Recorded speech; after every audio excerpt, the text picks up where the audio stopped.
Fala galera, família policial, meus amigos do bem, mais um vídeo nosso aqui no nosso canal do YouTube, vai estar disponível também na nossa fanpage lá no Facebook.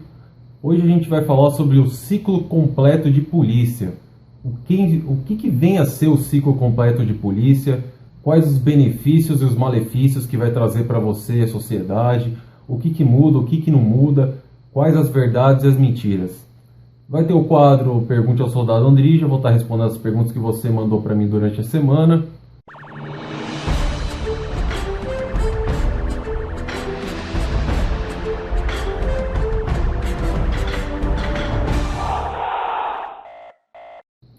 Pessoal, ciclo completo de polícia.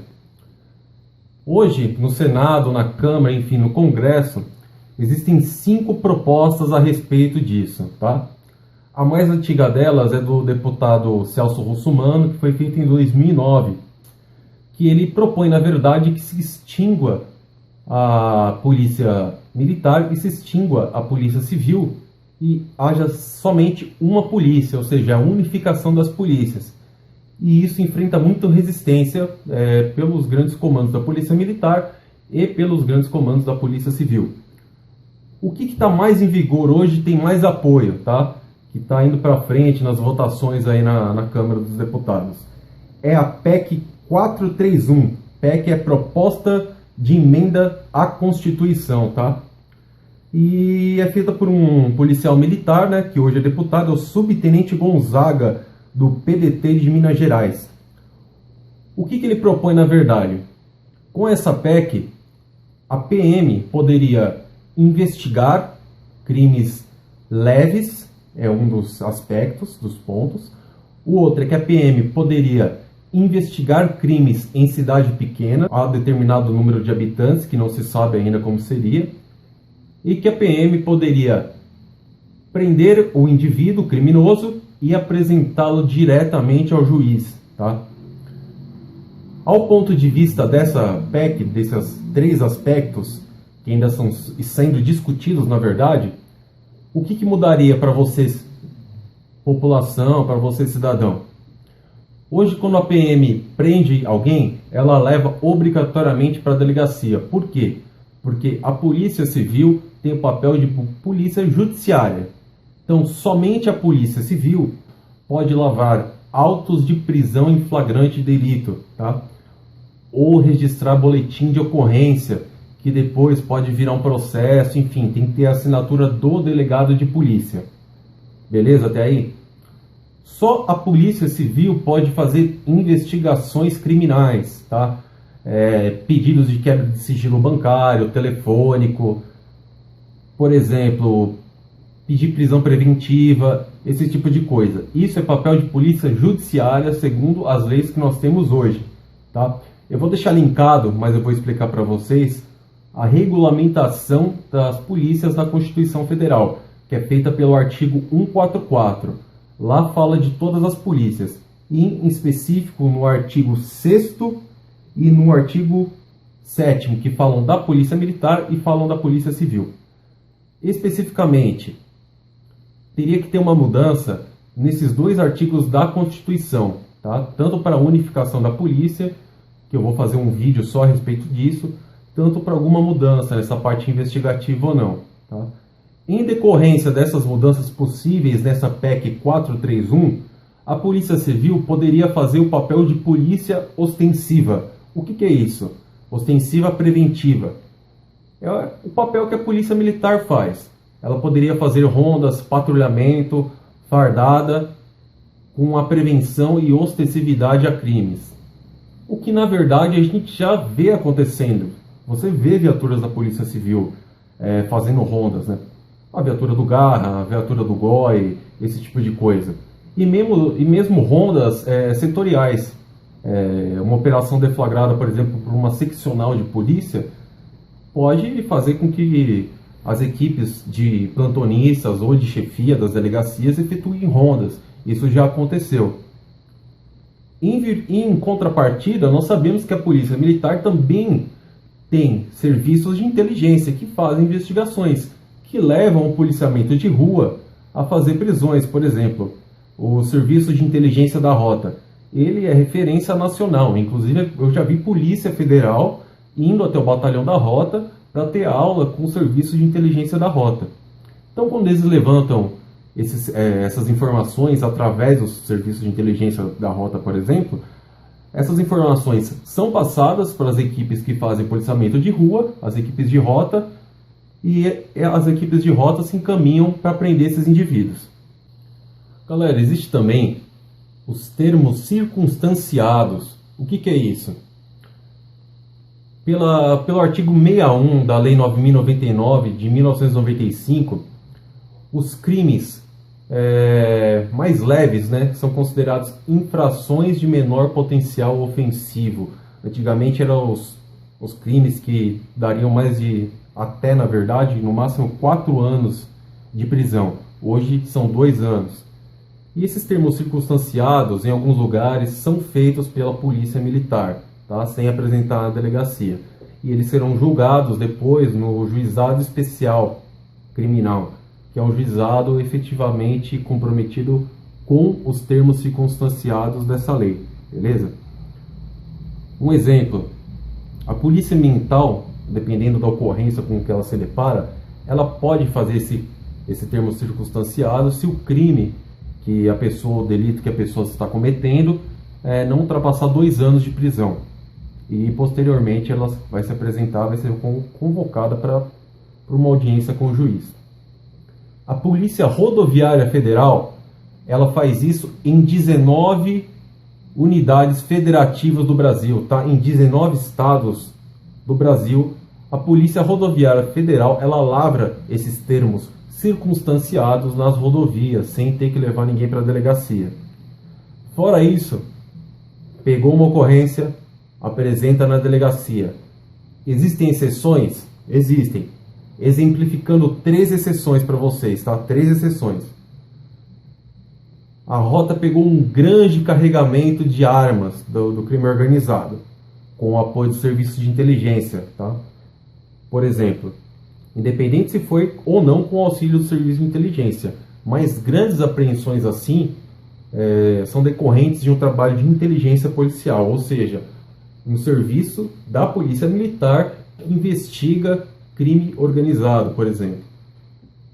Essa ocorrência específica, como é uma ocorrência de vulto, muitas vezes ela é apresentada no DEIC, que é a Delegacia ou Departamento da Polícia Civil especializada no combate ao crime organizado.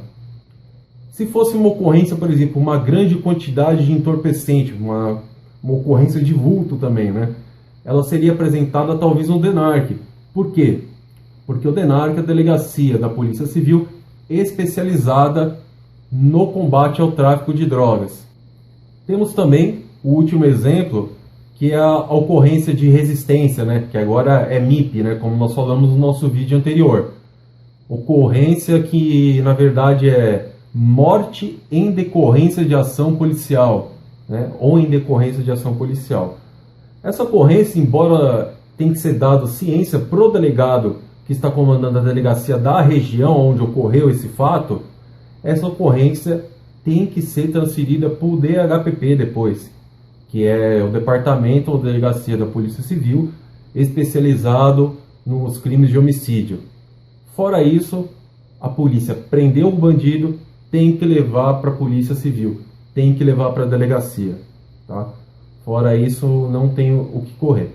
Agora vamos saber quem é contra, quem é a favor e depois o que muda para você, na verdade, cidadão, para você, população, se isso se tornar realidade. Pessoal, quem é muito a favor e defende bastante essas mudanças específicas, tá, da PEC 431, é o senhor José Robalinho, tá? Ele é presidente da Associação Nacional de Procuradores da República. Na visão dele, essa PEC sendo aprovada desafogaria o serviço burocrático da Polícia Civil, o que permitiria que ela se empenhasse mais nas investigações, tá, dos crimes que ocorrem. E, segundo ele mesmo, encurtaria caminhos, na verdade, né? Você não precisaria ir até uma delegacia quando você for prestar uma queixa ou for vítima de um roubo. Esse serviço burocrático, tanto atrapalha a Polícia Civil. Eu vou deixar linkado, inclusive, o site da Polícia Civil, para vocês entrarem, vocês vão ver que tem um link da delegacia eletrônica. Então, perda e furto de documentos, ameaça, esse tipo de coisa, esses BOs não são mais feitos na delegacia, eles são feitos pela internet. Por quê? Porque acaba sobrecarregando o pessoal que está de serviço na delegacia. Então, ao meu ver, está muito bem amparado pela lógica, né? Esse argumento que está sendo utilizado aí pelos procuradores da República. Segundo o relator dessa PEC,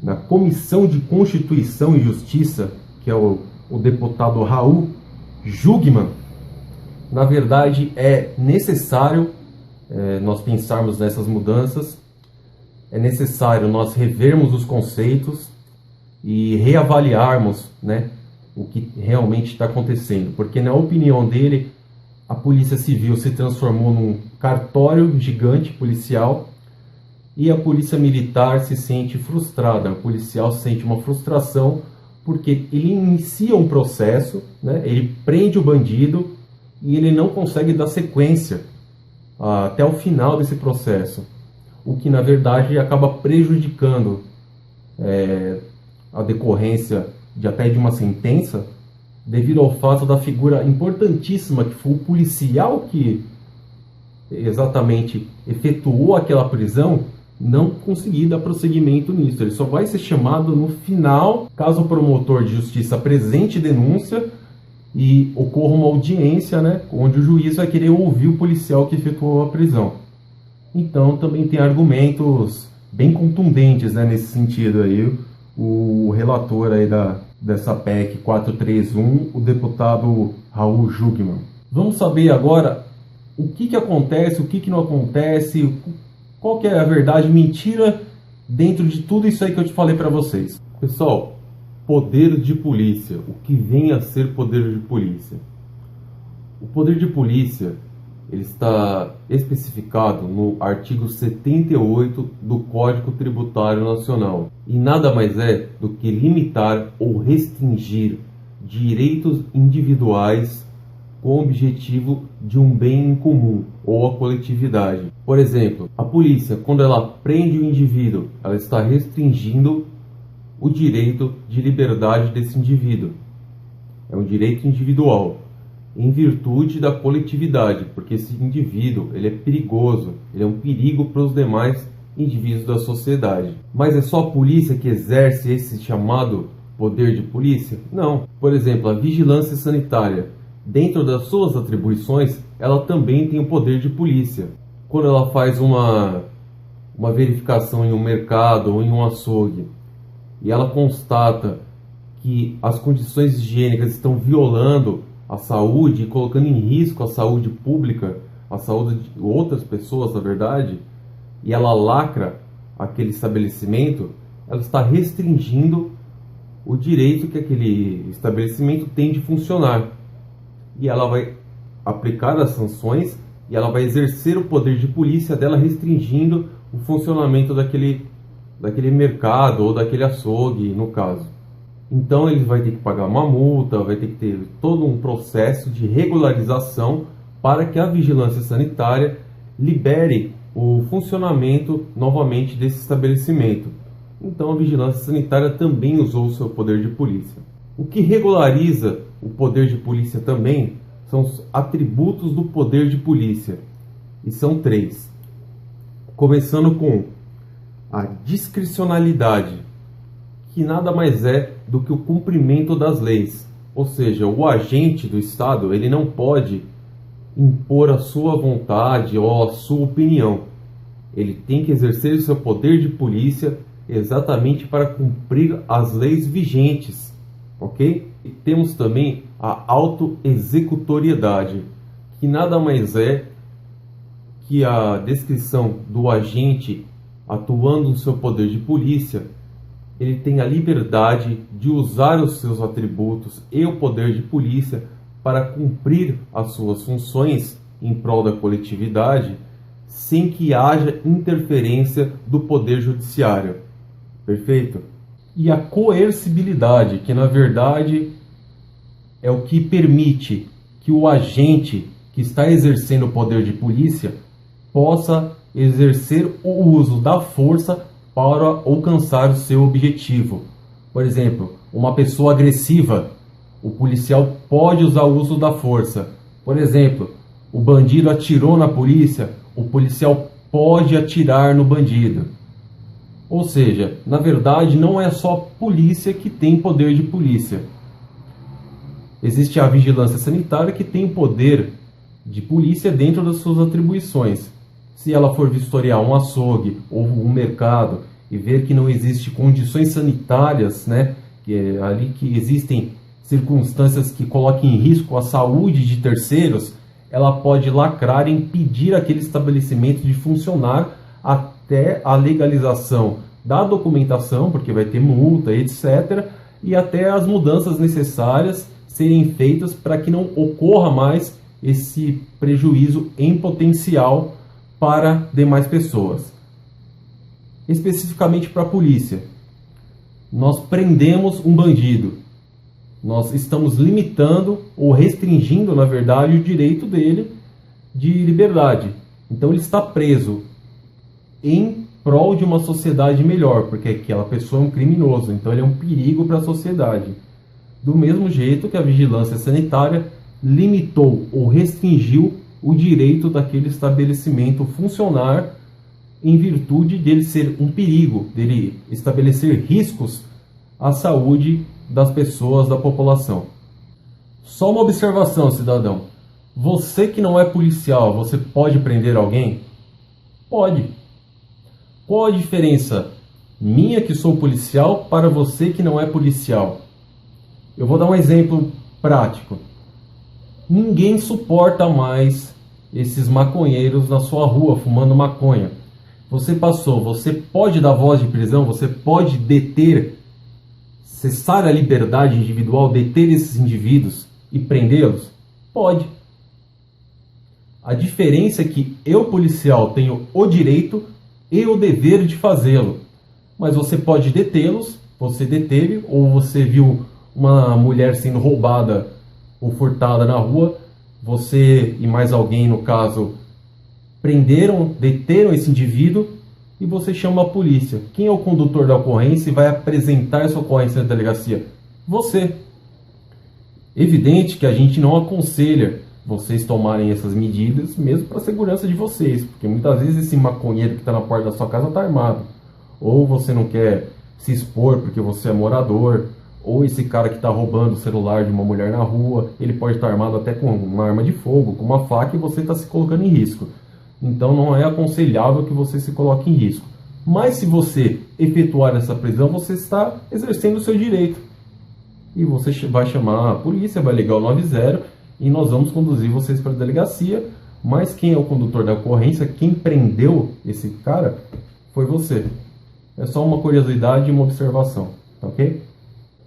Conclusão, pessoal, na minha opinião, essa PEC 431, nesses 3 artigos, nessas 3 possibilidades dela ser aprovada, vai melhorar alguma coisa? Não vai? Vai melhorar. Mas, ao meu ver, ao ver do Igor, não resolve o problema. Ela vai, na verdade, desfazer um pouco, né, essa burocracia, só que, por um lado, ela é incompleta ao meu ver, tá? A quem ela vai prejudicar, na verdade? Ninguém. Ela vai apenas tirar a exclusividade do delegado de polícia ser o único que pode assinar um auto de prisão em flagrante ou de pedir uma quebra de sigilo telefônico, esse tipo de coisa. Mas, ao meu ver, não é a solução. Eu vou fazer um vídeo exclusivo sobre unificação da polícia. Imagine você, a viatura que chegou na porta da sua casa. Você chegou na sua casa, viu que a sua casa foi furtada, você ligou para a polícia. A viatura que chegou lá vai entrar, vai verificar se tem algum bandido ainda na sua casa, ela vai fazer uma relação do que foi roubado, ela vai na própria viatura que está na porta da sua casa, faz o boletim de ocorrência, já te entrega uma via impressa e daí ela leva esse boletim de ocorrência para a companhia e os procedimentos investigativos se dão pelos policiais militares daquela companhia, da sua região, e depois o comandante dessa companhia remete esse processo para o promotor de justiça, quando encontrar o suspeito, quando encontrar os bandidos, etc. Isso só poderia acontecer se fosse uma única polícia. Mas eu vou fazer um vídeo exclusivo a respeito disso. Beleza, galera? Espero que tenha sanado a dúvida aí de vocês.